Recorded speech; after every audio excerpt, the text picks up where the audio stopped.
அன்பே சிவம் மனமே குரு.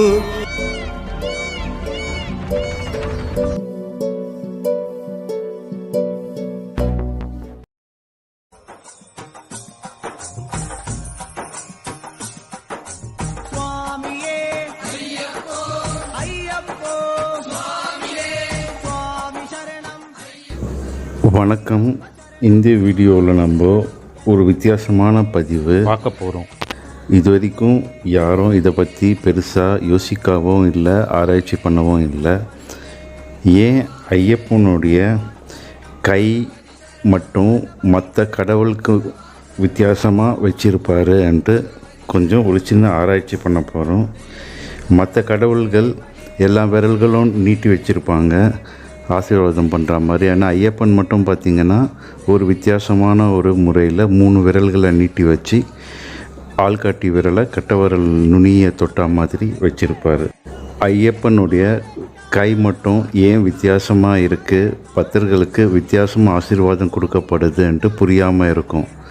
ஆனாலும் மற்ற கடவுள்களை கம்பேர் பண்ணும்போது அது சிவபெருமானாக இருக்கட்டும், விஷ்ணுவாக இருக்கட்டும், இல்லை எந்த ஒரு தேவி விக்கிரகங்களாக இருக்கட்டும், எந்த சிலையிலும் எல்லா விக்கிரகத்துடைய கைகளும் 5 விரல்களை விரித்து வச்ச மாதிரி தான் பக்தர்களுக்கு ஆசீர்வாதம் கொடுக்குற மாதிரி இருக்கும். ஆனால் இந்த ஐயப்பன் மட்டும் ஒரு வித்தியாசமான சாமி, 3 விரல்களை மட்டும் காய்ச்சி இருக்கிற மாதிரி இருக்கும். ஏன் ஐயப்பன் மட்டும் ஏன் இப்படி விரல்களை வித்தியாசமான முத்திரையை பக்தர்களுக்கு ஆசீர்வாதம் பண்ணுற மாதிரி காட்டுறாருன்ட்டு புரிஞ்சிருக்காது.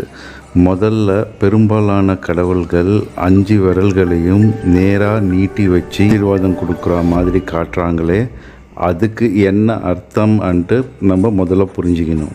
ஐயப்பன் மட்டும் ஏன் ஒரு வித்தியாசமான முதிரையை காமிக்குதுன்னு நம்மளால் புரிஞ்சிக்க முடியும். கையில் இருக்கக்கூடிய 5 விரல்களையும் விரித்து வச்சு ஆசீர்வாதம் பண்ணக்கூடிய இந்த முதிரையின் பெயர் பயஹஸ்தம் என்று சொல்லப்படுது.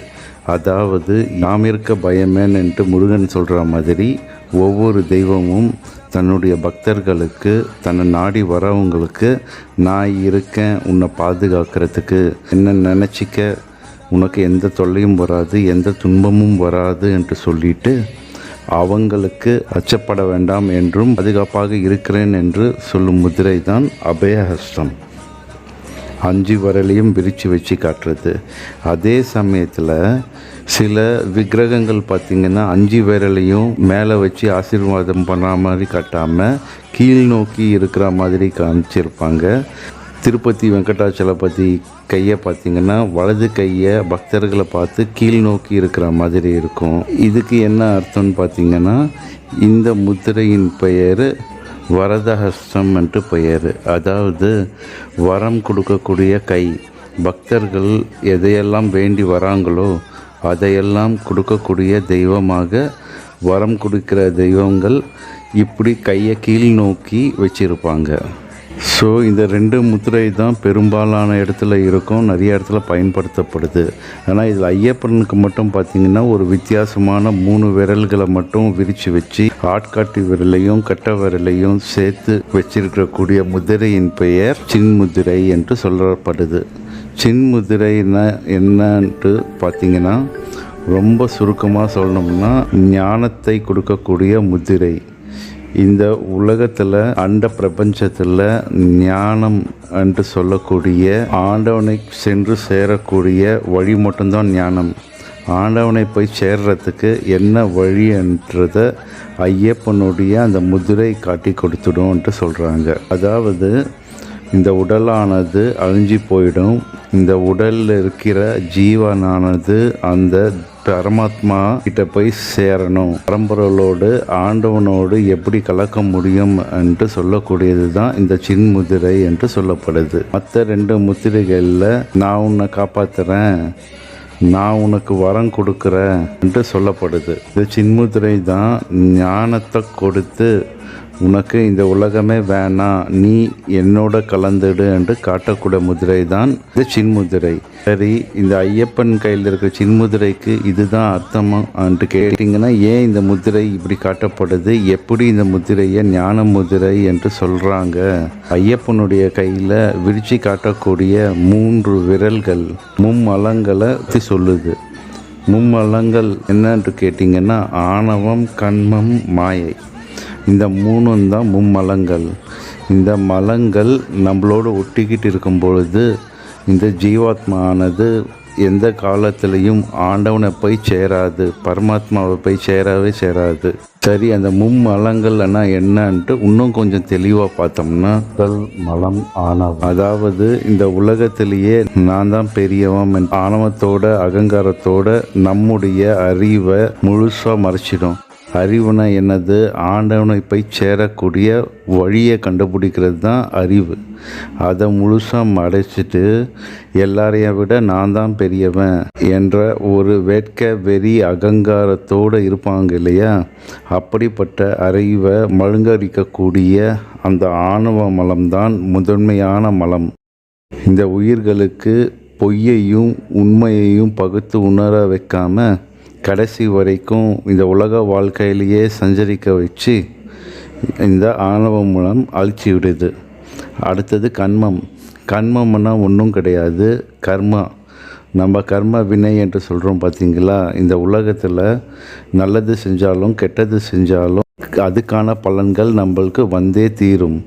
அந்த பலன்களை அனுபவிக்கிறதுக்காக மறுபடியும் உயிர்கள் பிறந்து கொண்டே இருக்குது. அப்படி நம்மளுக்கு முன்னாடி பிறவிகளில் செய்த வினைகளால் வந்த பயனாக இருக்கலாம், இல்லைன்னா இந்த பிறவி செய்கிற வினையாக இருக்கலாம். அது மட்டும் இல்லாமல் இப்போ செஞ்சுக்கிட்டு இருக்கிற பாவங்களுக்காக இன்னொரு பிறவின்னு ஒன்று எடுத்து அப்பையும் நம்ம கர்ம வினைகள் இருக்கும் பார்த்தீங்களா?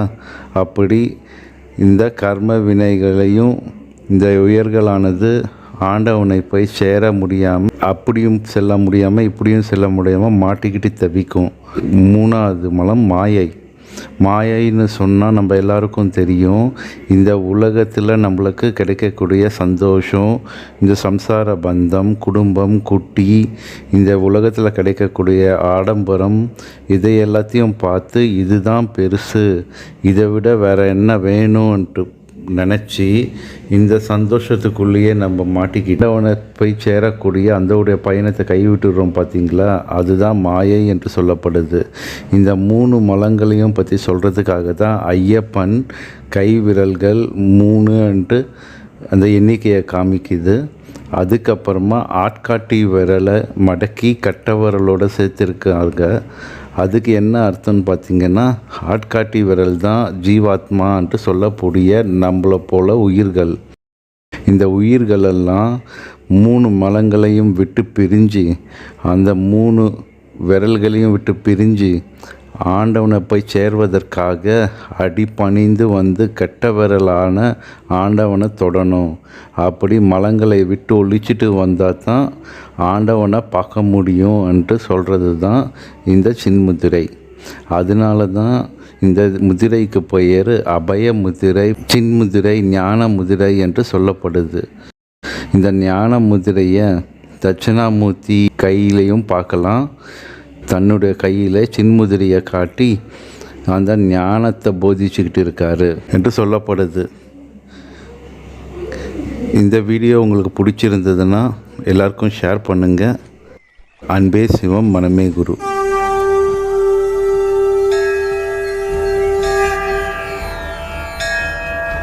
அன்பே சிவம், மனமே குரு.